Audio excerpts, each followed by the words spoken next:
talking shit about me, bitch, you think I really care? I've been grinding hard for all this shit, now you wanna compare? Music free, TV go, never quit, fuck your bitch. Everyone in here make all the money, this music is. No, I better run, little fucker. Get on my way, motherfucker. I'm coming for the #1 spot. Cause I can make this shit feel like a gunshot. Gunshot, gunshot, gunshot, gunshot, gunshot, gunshot, gunshot. Cause I can make this shit blow up like a gunshot.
Hola, ¿qué tal? ¿Cómo estás? Bienvenido a Directo a tu CPU por Telestar, Televisión Supercable, Canal 3, y también por Virtual Televisión y por Canal 11, la red hacia Huancayo, la zona centro de Perú.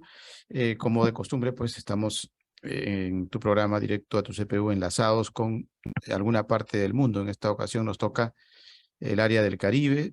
Estamos ubicándonos hacia Venezuela, hacia Maracay exactamente, aproximadamente a 2 horas de Caracas, de la capital, para presentarles a uno de nuestros nominados a la próxima distinción honoris causa que organiza la Fundación Universidad Hispana.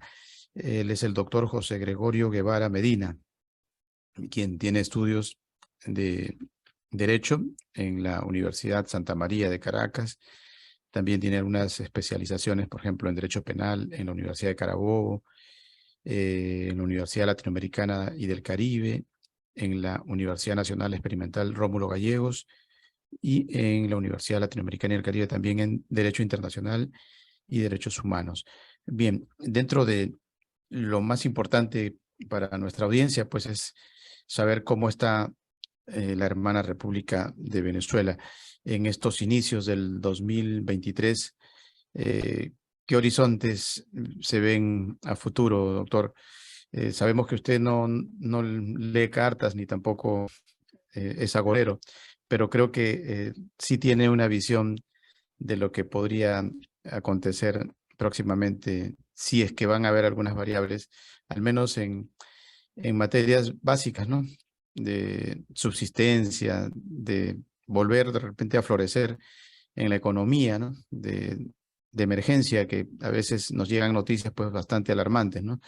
De lo que es el hombre de a pie, básicamente, que gana menos que lo que produce, ¿no? Y eso es preocupante, valga la redundancia. Sus saludos y bienvenido. Bueno, muchas gracias, doctor Jorge Carrión Rubio, por esta bienvenida a la Universidad Hispana del Perú, por otorgarme esa tan loable distinción, muy agradecido. Y bueno, sí, en Venezuela, hoy lamentablemente comenzó prácticamente el giro económico en Venezuela con una noticia que va a marcar el devenir de estos próximos días. Hoy comenzamos con un paro a nivel educativo, todas las instituciones educativas en Venezuela, a nivel de primaria y de secundaria, amanecieron en paro los profesores pidiendo reivindicaciones laborales, salariales. Hay mucho descontento, mucho descontento. Eso está enmarcado dentro de lo que está sucediendo dentro de las bases poblacionales de Venezuela, porque hay mucha pobreza. Hay mucha pobreza y no se está dando con la solución a esa situación de carencias económicas, de carencias en los centros asistenciales, carencia de optimización de servicios públicos. Una gran crisis que tenemos en Venezuela, económica, que irradia a muchos sectores. Y esto, por supuesto, ha mermado mucho la aceptación popular del gobierno que está de turno, el régimen de Maduro, y podría desencadenar en una situación de cambio de gobierno. Pienso yo que el marco constitucional, cuando vengan las elecciones presidenciales, que pueden ser que estén adelantadas para este año, puede ser porque se ha venido rumorando eso insistentemente, pero las elecciones constitucionales en Venezuela están planteadas para el 2024. Puede ser que exista un acuerdo entre el gobierno y la oposición que se adelante, pero este adelanto tiene que estar enmarcado dentro de unas garantías básicas de transparencia y de igualdad en los comicios. Yo estimo que de darse eso de esa manera, es inevitable el cambio de gobierno en Venezuela. Bien, la gente comenta sobre situaciones que acontecen en Venezuela. Y bueno, vamos a tomar como referencia una noticia que viene de Irán a propósito de que hace poco fue el Campeonato Mundial de Fútbol. Pues hay un personaje que se llama Amir Naz Asadani, un futbolista iraní que estaba sentenciado a muerte y bueno, se ha escapado de perecer ahorcado en una plaza pública, pero tendrá que estar preso 26 años allá en Irán. Así son las condenas del gobierno iraní. Fue condenado por presuntamente asesinar a 3 funcionarios de seguridad y por traición a la patria, ¿no? Y también se informa de otras 2 personas que sí fueron sentenciados a morir por los mismos delitos. ¿Cuál ha sido, usted que domina el derecho penal, la más alarmante sentencia de estos últimos 20 años de gobierno revolucionario, ¿no? ¿Quiénes han sido los más sentenciados? ¿Alguno se podría considerar que prácticamente ha sido sentenciado a la muerte? ¿Hay alguno que está en una especie de cadena perpetua? ¿Qué nos puede comentar sobre esas sentencias? Bueno, con Irán vemos que la situación es dramática, pero Venezuela se dice que en América Latina tiene una conducta bastante fuerte y fuera quizás de los escalones normales del derecho penal. ¿Es así o es simplemente una información demasiado exagerada que sale hacia afuera? ¿Qué nos podría decir sobre eso? Bueno, la situación aquí con respecto a los presos políticos es muy alarmante. Más de 300 presos políticos que no están siendo juzgados dentro de un proceso de equidad y de justicia, ciertamente. Esos presos políticos están siendo más bien objeto de negociaciones, sobre todo con el gobierno norteamericano, porque resulta que el régimen se ha dado a la tarea de todo ciudadano norteamericano que esté en situación irregular es objeto de juzgamiento y de detención. Y entonces se canjean, se entran en negociaciones para canjear ciudadanos norteamericanos por unas y determinadas concesiones políticas. Eso es lo que está sucediendo ahorita. Existe una serie de ciudadanos norteamericanos que todavía están siendo están en estado de detención y están siendo objetos de canje. Yo tengo el conocimiento de un ciudadano norteamericano, programador, que se vino con su esposa de Colombia y fue detenido aquí en Venezuela porque presuntamente estaban en situación irregular su documentación, y está ahorita en las instalaciones de la Dirección de Contrainteligencia Militar. La esposa también está detenida y está siendo objeto de negociaciones su libertad por concesiones que quiere solicitar el gobierno, el régimen de Maduro. Es alarmante la situación de los presos políticos porque es una praxis muy malintencionada del régimen de Maduro para silenciar la disidencia. Entonces, si tú silencias la disidencia, el ciudadano común se siente desprotegido y de esta manera ellos obtienen una ventaja de que la calle está silenciada y es una aparente burbuja de tranquilidad, la cual no es cierto. Así como actualmente están alegando que hay una normalización de la situación económica en Venezuela, es totalmente falso, porque resulta que sí hay comida que la importaron personas que están siendo objeto de complacencia por parte del gobierno, empresarios que han traído mucha mercancía a Venezuela, permisada por el gobierno, para aparentar que hay un crecimiento económico, lo cual es falso. Más bien, eso más bien se le ha reventado la bomba en la cara, la explota en la cara del gobierno, porque ahora la gente viene en Venezuela, dice,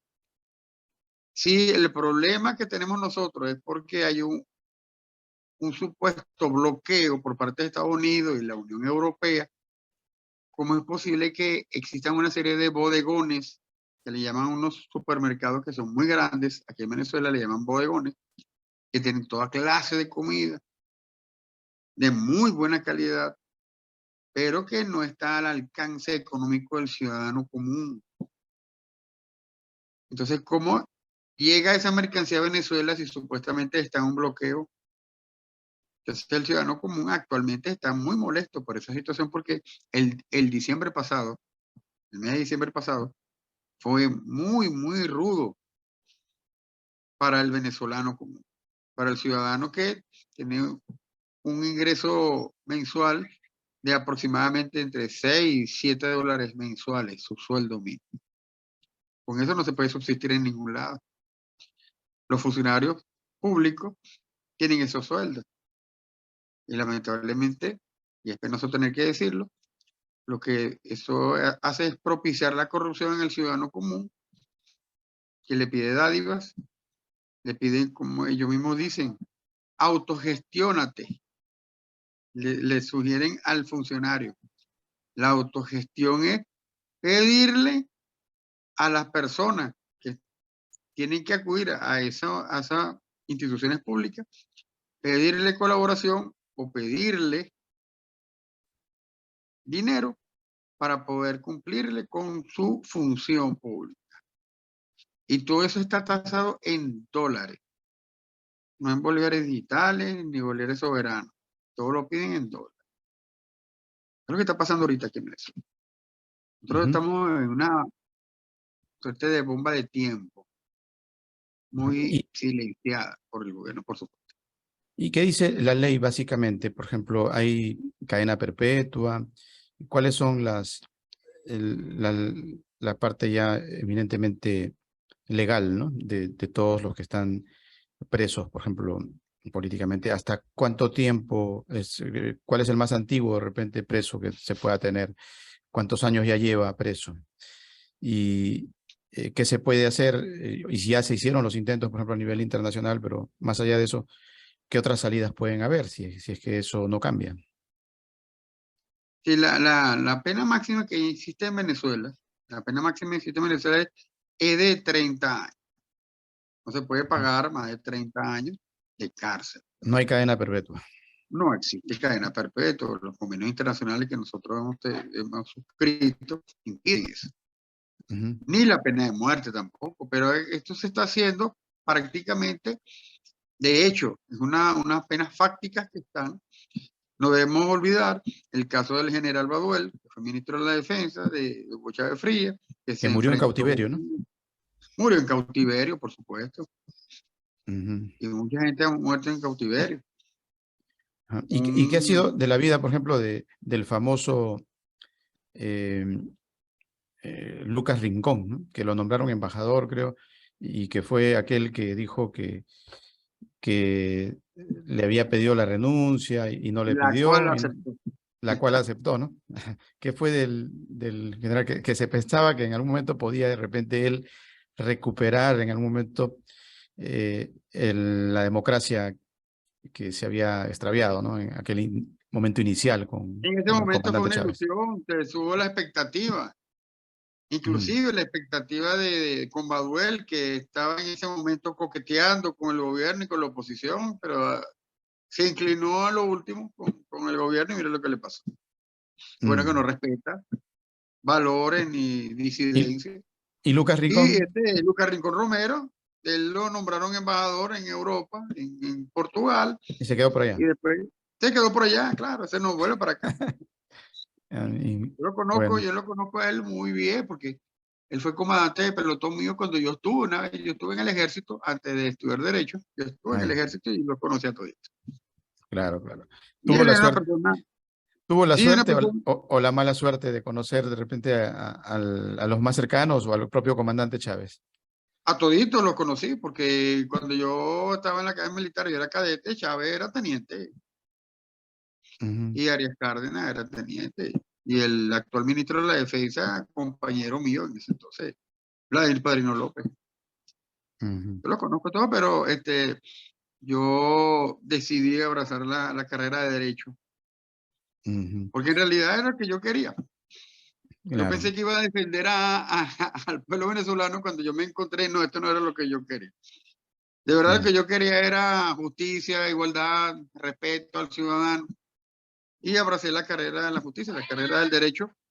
ujú. Y con la carrera del derecho logré cumplir con esa serie de anhelos. Y me siento muy contento, muy feliz, muy realizado como abogado, sobre todo Ah, litigado. claro, claro. De aquel momento, usted que ha estado en la vida militar, eh, ¿cree que se equivoca América Latina en buscar caudillos, ¿no? Y caudillos que de alguna manera, pues, te pintan cosas bonitas, ¿no? Como que El efectivamente. populismo ha hecho mucho daño eh, en América Latina. mm, sí, sí, sí. El populismo ha hecho mucho daño. Y Cuando lo advirtieron en la escuela, no hubo manera de que eso se pudiera controlar. O sea, ya prácticamente había una especie de infiltración a nivel sí, cómo no, de la cómo escuela, no, ¿no? cómo no. Yo puedo dar Mm, fe de eso, claro, por supuesto. Sí. ujú, Y a eso se venía tramando.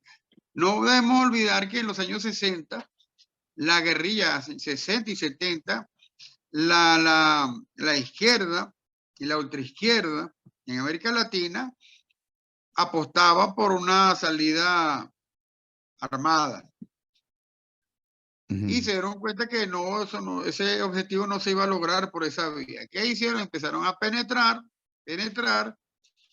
los cuerpos castrenses. Ajá. Y en Venezuela fracasaron, ¿no? Porque conocí al coronel o general, creo que era Arturo Castillo Máchez, y él me Ajá. contaba que por Santander de Guairén ellos impidieron de que los comunistas en esos años ingresaran a Venezuela. Hasta ahí llegó No Fidel, me solamente dice. por allí, no Ujú, solamente por allí, por el ujú, Caribe, porque hubo una incursión ujú, que Fidel Castro ujú, envió unos soldados cubanos con guerrilleros venezolanos de izquierda en la playa, en la orilla de Machurcuto. ujú. Una invasión cubana y ahí murieron soldados cubanos y eso fue silenciado. Pero esa era la intención, Ajá. invadir y socavar las bases democráticas. Ahora, Venezuela fue el único país que no tuvo su proceso procomunista, socialista, y lo agarró tardío. Y este comandante como que trajo el pasado al presente y les gustó la idea a los venezolanos de vivir su revolución, ¿no? Y de allí que nace la revolución bolivariana, ¿no? Sí, porque una de las características que tenía Hugo Chávez es que era un gran conversador, una persona que era como un encantador de serpientes, una persona que tenía una muy buena facilidad de expresión y encantaba a la gente con su verbo. Y empezó en ese trabajo dialéctico constantemente, destruyendo las bases democráticas y creando ilusiones de algo que nunca se iba a poder cumplir en Venezuela. ¿Entiendes? Sí. Y la gente le compró la idea, El principal lamentablemente. Después objetivo se de... arrepintieron, están Ajá. arrepentidos, pero ya cómo hacen para salir, estamos en una lucha bastante dura. Ajá. El principal objetivo de la propuesta inicial era sembrar el petróleo, tomando la palabra de Uslar Pietri, ¿no? Y sin embargo, ¿usted cree que se ha sembrado algo de ese petróleo?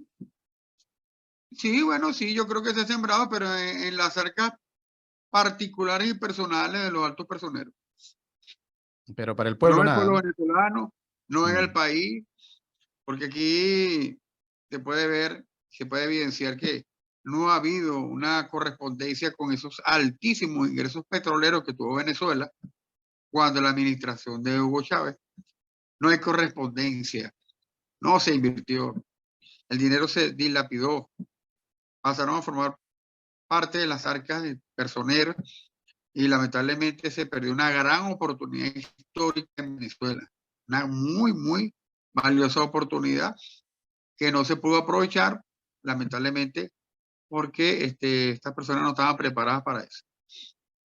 Para ejercer cargos de conducción a nivel de Estado, se requiere tener formación.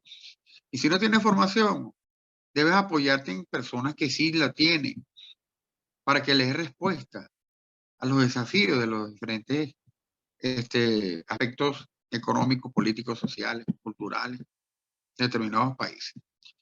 En Venezuela asaltó fue la bonanza petrolera y eso lo que hizo fue dañar pues la perspectiva, el futuro de Venezuela, porque no se pudo lograr hilvanar una coherente política de Estado, políticas públicas para el desarrollo nacional. Ujú. Alguna vez alguien decía que observando el panorama, incluso geográfico, ¿no?, de Caracas, eh, los militares estaban bien constituidos físicamente, porque si usted aprecia con un dron, ¿no?, en aquellos tiempos con un helicóptero, te vas a dar cuenta que el Fuerte Tiuna prácticamente lo ocupa casi la gran Caracas, ¿no? Es inmenso. Sí, claro. Y donde está el aeropuerto del este, también es zona militar. O sea, prácticamente la capital está militarizada. Donde usted se encuentra, tenemos el principal bastión del ejército, ¿no? Entonces, Maracay es zona militar totalmente. por hecho, o sea, ya por práctica, tenemos un país militarizado. Se vivía en democracia, pero siempre fue militarizado, siempre estuvo tomado Es que eso tiene absolutamente por los trascendencia militares. histórica, Ujú, doctor, eso tiene una trascendencia histórica. No debemos olvidar que Venezuela, antes de ser Venezuela, pertenecía a la Gran Colombia. ujú. ¿Y qué era Venezuela? ¿Qué era la Gran Colombia? La unión de Ecuador con la Capitanía General de Venezuela. Venezuela estaba administrada por un capitán general, que era Vicente Emparan, del Reino de España. En Nueva Granada, lo que es actualmente Colombia, era un virreinato y había un virrey, ¿entiendes? Venezuela siempre ha sido un país militarista. Desde 1810 hasta ahorita, la supremacía gubernamental ha estado en manos de los militares. Solamente tenemos un periodo democrático que fue desde 1958 hasta 1998, cuando asume el poder Chávez, otro militar otra vez. Fueron 40 años de democracia nada más, de gobiernos de civiles. En ¿Cómo esa hizo, época, cómo en esa hicieron, época hubo un cómo gran hicieron los civiles? desarrollo. Ajá. ¿Cómo hicieron los civiles para dominar a los militares? ¿Cómo hizo Carlos Andrés Pérez? ¿Cómo hizo Caldera? ¿Cómo hizo Lucinchi para dominar y no permitir que los militares se impongan? ¿Cuál fue la clave, cree usted? La clave era no permitirle a los militares que tuvieran beligerancia en asuntos políticos. Definitivamente.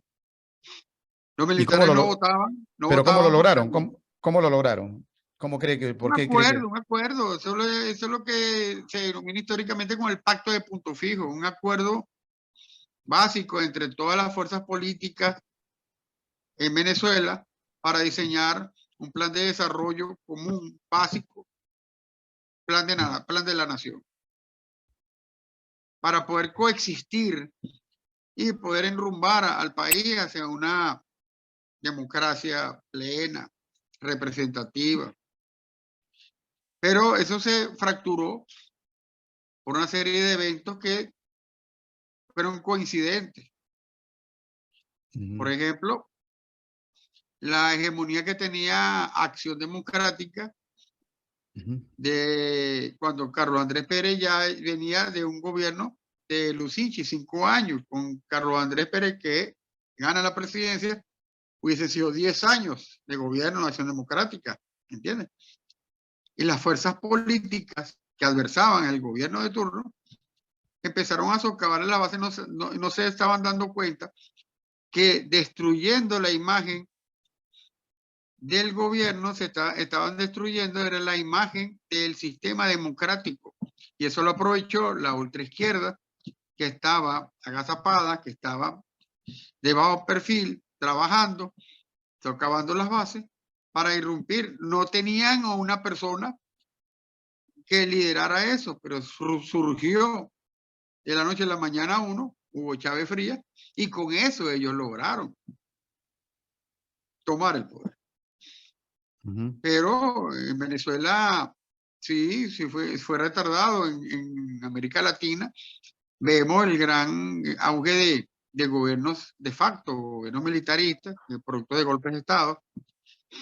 Claro, cuando en 1958, 59 asume el poder Rómulo Betancourt, él establece lo que se denomina en el derecho internacional público la doctrina Betancourt.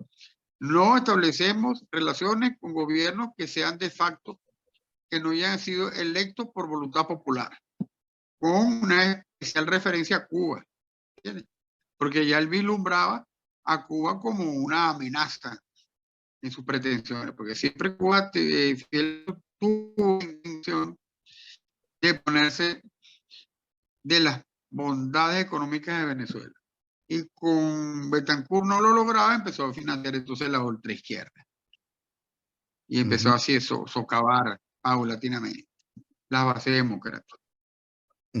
Ahora, Fidel decía que si él habría tenido a Venezuela, Estados Unidos no existiría. Eso lo decía en plena revolución. Y ya en la postrimería, cuando él fallece, pues logra tener a Venezuela, ¿no? Y quizás, Sí, quizás por eso se extiende incluso su supremacía, ya sin él, ¿no? Se mantiene. Porque luego de que los rusos lo estuvieran manteniendo, aparece la figura de Hugo Chávez y se vuelve en hijo predilecto de Fidel y le salva la vida, porque al final el que lo financia en los últimos tiempos ha sido pues Venezuela, a Cuba, ¿no? Correcto. Entonces Todavía. ahora, hasta la actualidad, ¿no? ¿Cómo puede ser posible que existan notarios cubanos en Venezuela, doctor? No, es increíble. Es impresionante. Pero no solamente allí, en la administración de justicia. ¿Cómo es posible que existan personas que sí, yo soy venezolano y todo el mundo sabe que con ese cantadito no pueden engañar a nadie, tú eres cubano? Son cubanos, son cubanos. Incluso en las filas castristas también, ¿no? Generales, jefe administrativo, entre comillas, administrativo del Palacio de Justicia, son cubanos. Sí, sí, sí. No, estamos totalmente penetrados por el gobierno cubano. Por el G2. Sí, ¿no? correcto. De Don Mm, Juan, correcto. sí.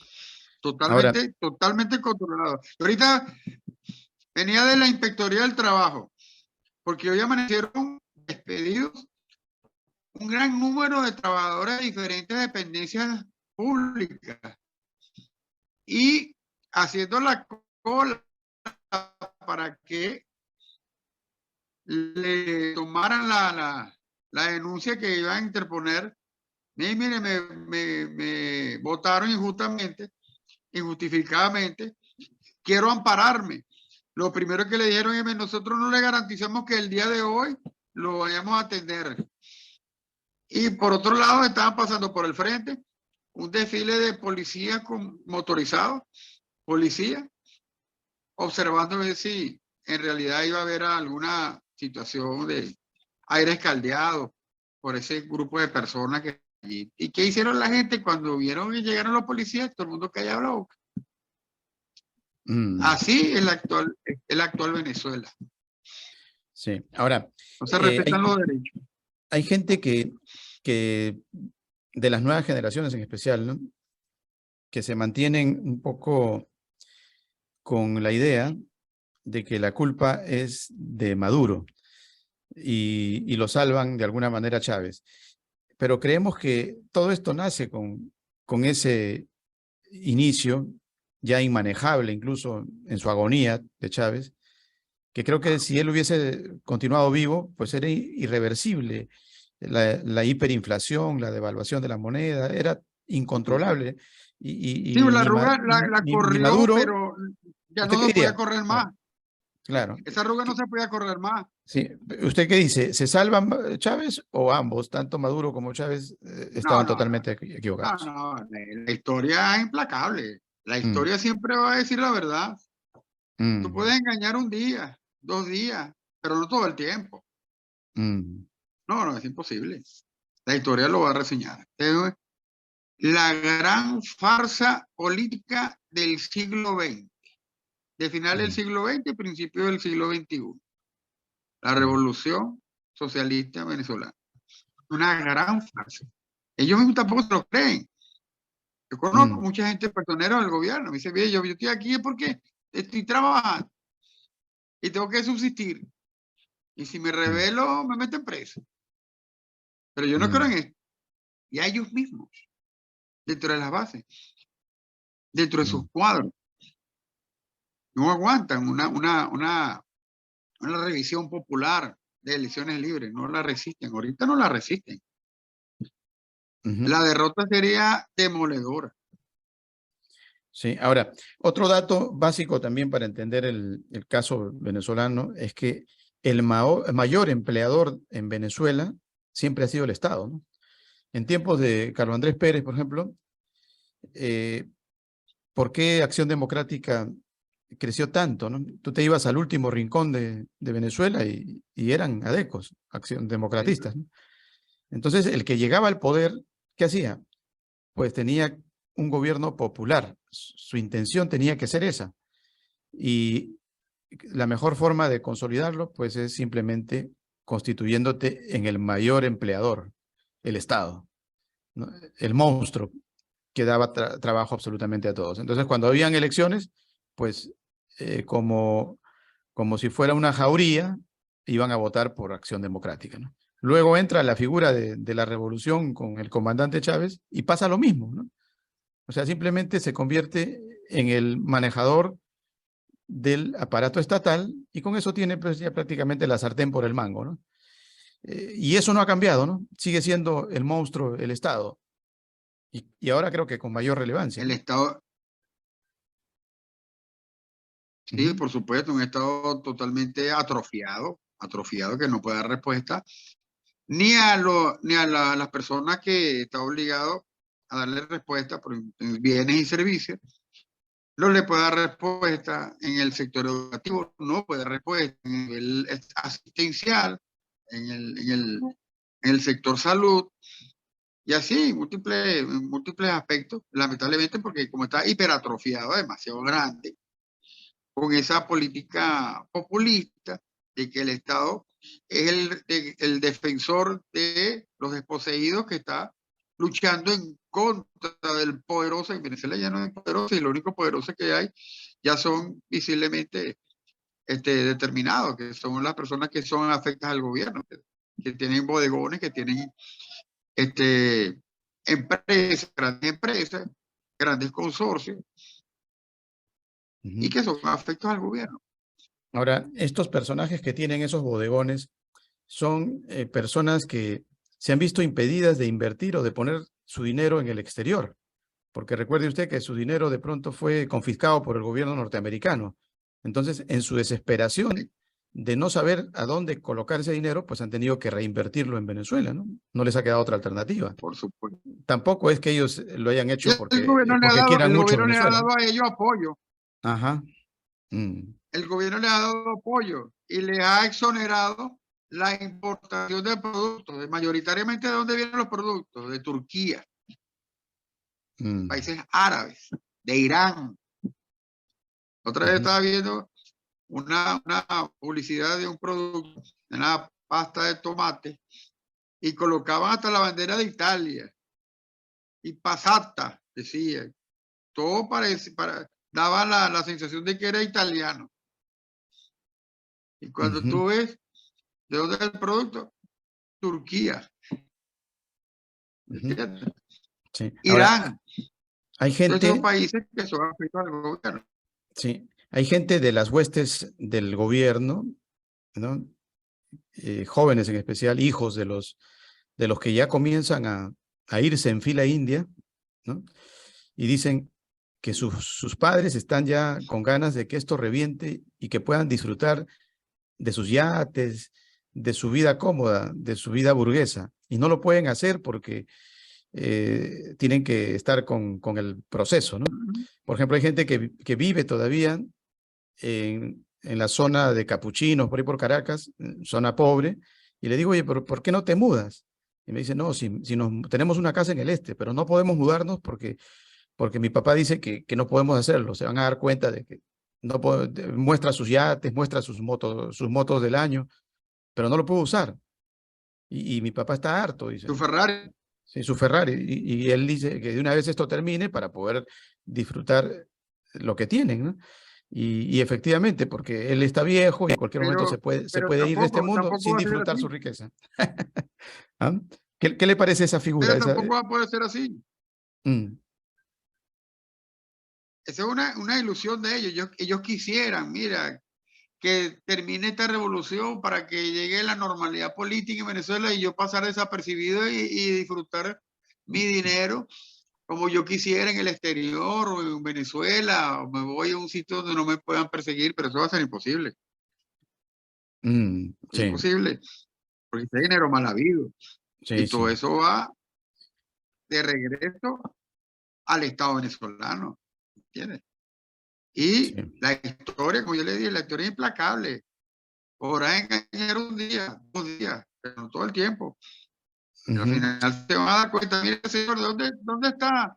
Ah, mire, él está por ahí en Australia. Ah, ¿dónde está? Él está en la isla de, ella, por allá en Groenlandia, escondido. Escúchame, eso se consigue, oye. Ah, Aquí nadie en el planeta Tierra va a estar se lo, oculto. Y se, ahora se lo, con esta globalización, mm, olvídese, sí, sí, sí. Sí, bueno, imposible. eso es parte del escenario que podría presentarse más adelante, ¿no? Ahora, ya finalizando prácticamente, lo que sí preocupa es que este modelo se venda como un modelo ideal a copiar y que su vecino Colombia, por ejemplo, haya llegado a, a consolidar un gobierno con características similares. Vuelve por allá por Brasil Lula da Silva, hacia Chile tenemos a Boric, o sea, hay una oleada de copiar este tipo de modelos que se venden como salvadores, como reivindicadores sociales. ¿Qué diría usted al respecto? ¿Qué es lo que no están viendo nuestros países hermanos? Yo digo que la historia nunca se queda 2 veces igual. El gobierno de Lula va a ser totalmente diferente a su último gobierno. Ya se están viendo las costuras del gobierno de Argentina. Ya también se están viendo las costuras del gobierno de Colombia. El gobierno de Colombia comenzó con un mitin para engañar a la gente. Hacer ver que no, miren, nosotros somos diferentes, nosotros somos unos socialistas, pero con otra visión. Es totalmente falso. Y mire cómo es lamentable lo que sucedió hoy en Brasil. Es lamentable porque las instituciones democráticas deben respetarse. Pero esa es una respuesta que da parte importante del pueblo brasileño a Lula para que él no simule lo mismo que hacen aquí, que simular una burbuja política, que ellos están muy bien, están muy posicionados, que todo Brasil está con ellos. Es totalmente falso. Lula tiene que medir muy bien, aparte de eso, que sus alianzas políticas para poder acceder al gobierno nuevamente deben impedir estar en libertad política de gestionar como él gestionó en su último mandato, en su penúltimo mandato. La situación para la izquierda, la ultraizquierda en América Latina es un campo minado. En cualquier momento yo creo que esto va a desencadenar en un vuelco.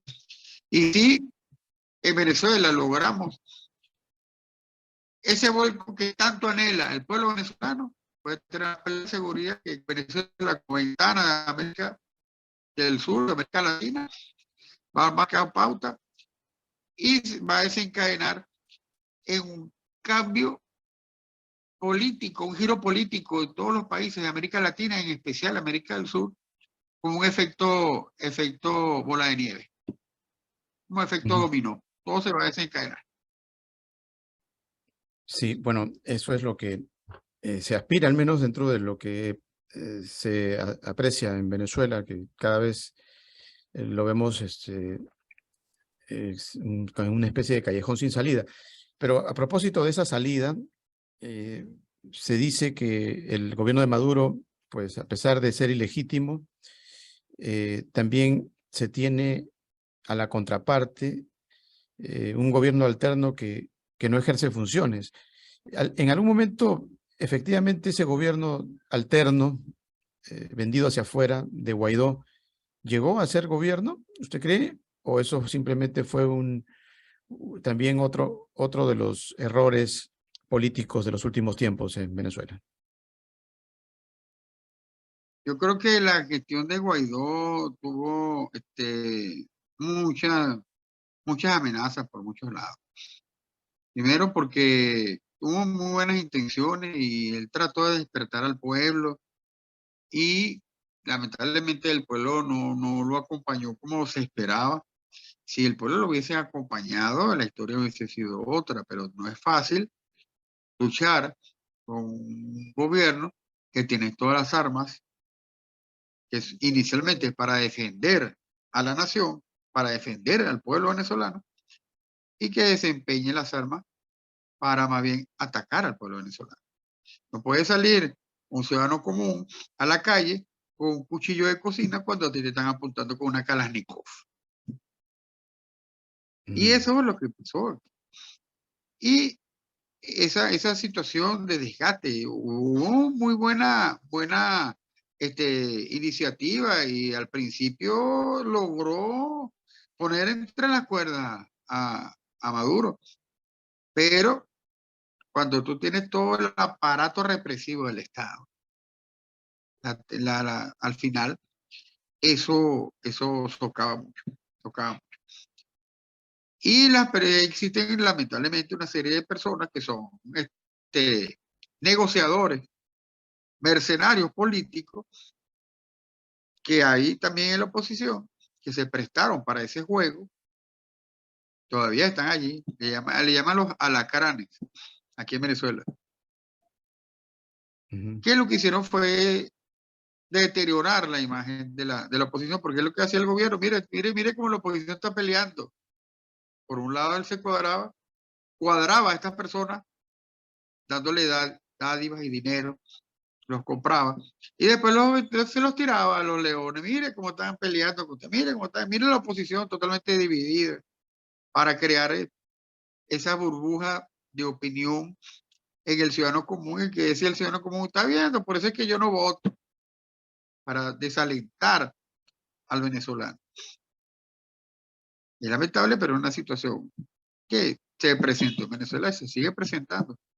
Pero ya el venezolano está tomando conciencia y sabe que todo eso son un ardid del gobierno para evitar la caída que más temprano que tarde se está visualizando. Ujú. Bueno, se han descubierto por ahí algunos pagos de $1.200 a $1.500, creo, para los integrantes de esa Asamblea Nacional en el año 2015, ¿no? O sea, sí recibían dinero, lo que se Y era así. mantuvo oculto, ¿no? Ujú. Siempre hay una serie de situaciones detrás de bastidores. Incluso se les acusa de negociaciones. Columna. Sí, y bueno, Correcto. puede ser también que en algún momento Capriles haya negociado con Maduro, el propio Guaidó, caen en la tentativa de la duda debido a que aceptan las condiciones para ir a estos procesos electorales, ¿no? Y algunos lo cuestionan, pero no ir también implica pérdida total, ¿no? Porque ya ni siquiera figuran como congresistas, no tienen representación en el Estado. Entonces, es un callejón sin salida, la alternativa de la oposición. ¿Hay algún nombre que usted por ahí nos pueda dar, algún personaje? Porque lamentablemente en América Latina, pues, estamos acostumbrados a los caudillos, ¿no? ¿Hay por ahí algún mesías, algún caudillo venezolano que podría ser el abanderado del cambio, doctor? ¿O usted cree que se va a manejar de otra manera? No. Yo he visualizado el panorama político muy de cerca en Venezuela y me estoy dando cuenta que hay una serie de opiniones en la población venezolana que son coherentes con una candidatura ¿qué es lo que quiere el venezolano? El venezolano quiere caras nuevas, gente, rostro fresco, gente preparada y que venga de su propio estatus, de sus estratos sociales, que venga de allí.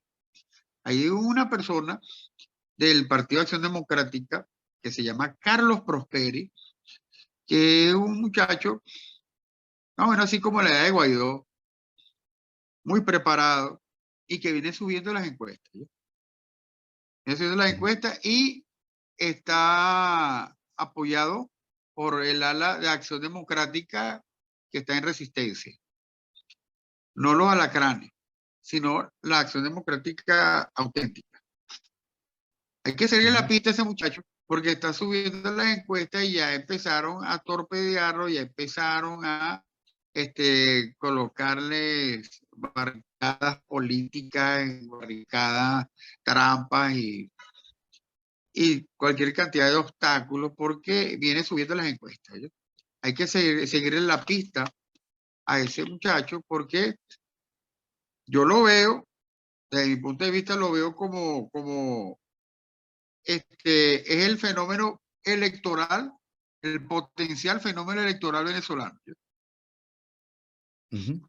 Bueno. Es como decir un nuevo Carlos Andrés Pérez. Sin embargo, hay quienes dicen que con esta apuesta que tuvieron recientemente con un hombre joven como Guaidó, el venezolano ya no estaría dispuesto a buscar gente joven, sino más bien buscar un hombre maduro, pero no Nicolás, ¿no? Un hombre maduro de consenso, ¿no? Y por ahí aparece incluso la figura hasta del doctor Eduardo Fernández, ¿no? Que creo que es el que era candidato en la época de Caldera. O sea, buscar a alguien bien maduro que permita un consenso, porque ya con los jóvenes han probado con Capriles, han probado con Leopoldo López, a Guaidó, y parece, dicen los entendidos en la materia, que ya la población no estaría dispuesta a votar por un joven más. ¿Qué diría usted al respecto?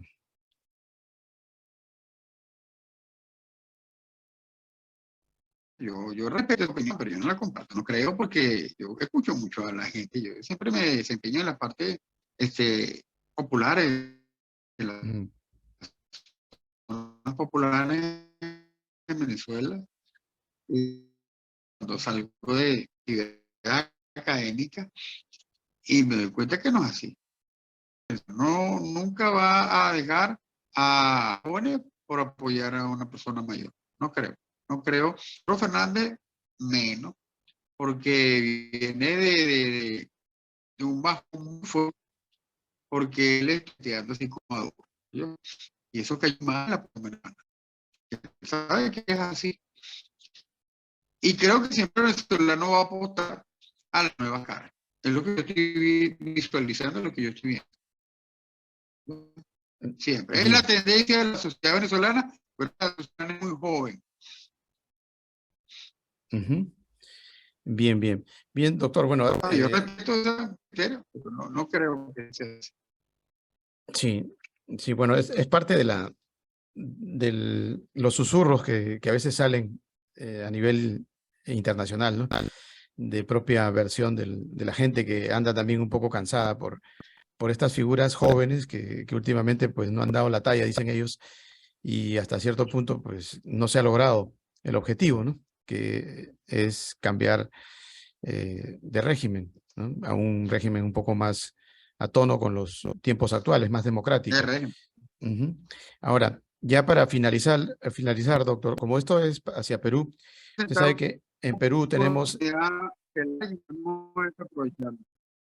ajá, sí, bueno, como sabe usted, pues en Perú tenemos una salida rápida del último mandatario, el señor Pedro Castillo, ¿no? Sí, Ante un error Pedro Castillo. de toma de poder, eh, como una especie de golpe de Estado, ¿no? Y finalmente, pues, de acuerdo a ley, la presidenta es la que le seguía en la lista, ¿no? De su propia plataforma política. Es la doctora Dina Boluarte, la actual mandataria. Se da la caída súbita y hay quienes todavía están abogando por recuperar el poder y se ha dividido de alguna manera el país en dos partes, ¿no? Los que están conformes Sí, con pero que quiso esto haya retomar el acontecido. poder de una Ajá, manera muy ajá, torpe, porque lo que hizo fue editar al calco lo mismo que hizo Chávez. ajá. Una fulana donde él decía que no había renunciado y que solo saliera a pedir que volviera el presidente. Se fue algo idéntico. Sí, esa era la pregunta precisamente. ¿Qué nos puede comentar? ¿Qué hizo que Chávez volviera, ya para que la gente tenga una idea, ¿no? ¿Qué hizo que Chávez volviera al poder al tercer día, cual Mesías, resucitara entre los muertos? Tenemos que remontarnos primero en el 2002, cuando el paro petrolero, Chávez Ujú. estaba prácticamente caído, totalmente, la industria petrolera se paró totalmente. ¿Y quién salvó a Chávez? Lula da Silva, que le mandó gasolina a Venezuela en sus tanqueros y pudieron sortear el problema de la gasolina y eso desestabilizó por ese paro. Aquí lo que han mantenido prácticamente del exterior el gobierno inicialmente de Chávez, primero fue Lula. Y después, cuando el golpe, que estaba también técnicamente caído, estaba ya fuera del gobierno, ¿quién fue el que lo salvó? Su compadre de Sacramento, Baduel, el general Isaías Baduel. Eso fue el que lo salvó. Y mire cómo le pagó a Baduel Mm, con el destierro, con el encierro y con una arte dentro de las mazmorras de las cárceles militares en Venezuela. Así opera el chavismo. El chavismo no le interesa, no ve sentimiento, no ve nada. Lo que le conviene y punto. Así es. Eso fue lo que pasó y eso no se editó en Perú, afortunadamente, porque lo que estaban haciendo era una copia al carbón de esa experiencia que tuvieron con Chávez. Inclusive, hasta tuvieron el tupé de hacer lo mismo, una carta donde supuestamente estaba hablando el presidente que él no había renunciado, que él lo tenían preso, que él lo tenían detenido injustamente. Injustamente no. Lo que pasa es que en Perú sí no aquí en eso. Bueno, sí, es parte de la historia que se ha tenido en los últimos días y que, como usted dice, pues esa carta que logró sacarla a la luz un soldado, creo, allá en la Orchila, ¿no? Con Chávez. Ajá, y su Biblia Ajá. a punto de morir, le salvó la vida, ¿no?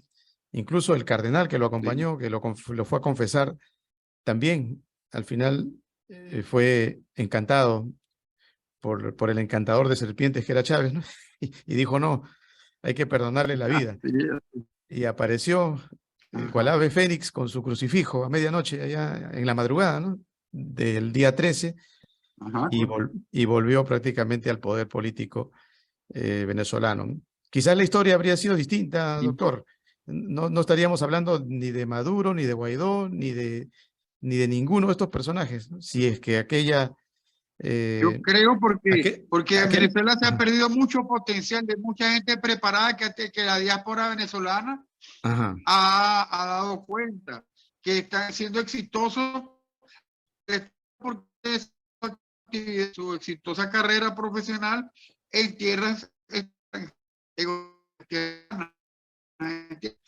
haber sido protagonista del desarrollo económico, social en Venezuela.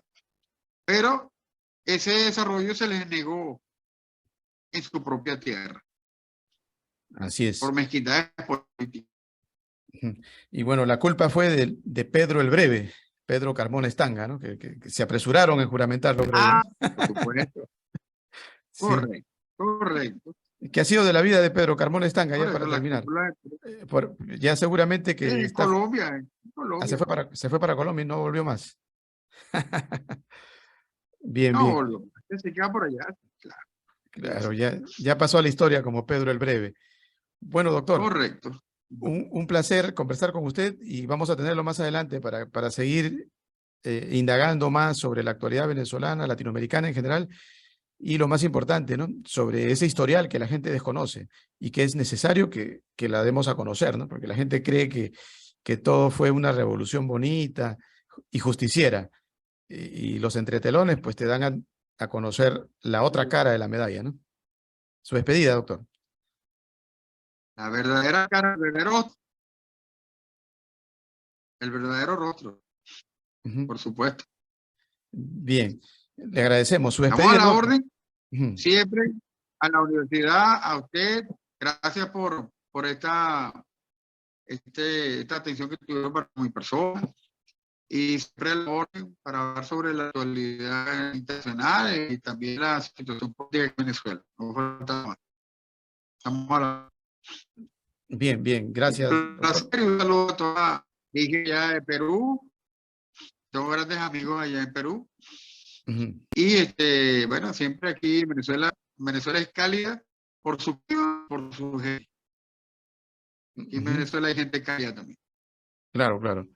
Bueno, un abrazo a la distancia. Recuerden, la cita es por Telestar Televisión Supercable Canal 3 y por Virtual Televisión también por la red Canal 11 en la ciudad de Huancayo. Un abrazo, doctor. Saludos a todos allá en Maracay. Un abrazo. Igualmente, gracias. Allá. Gracias. Felicidades.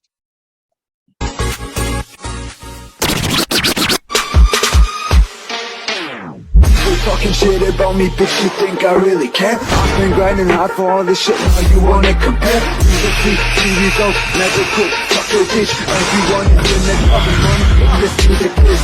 Yo, I better run, motherfucker. Get on my way, motherfucker. I'm coming for the #1 spot. Cause I can make this shit feel like a gunshot. Gunshot, gunshot, gunshot, gunshot, gunshot, gunshot, gunshot. Cause I can make this shit blow up like a gunshot.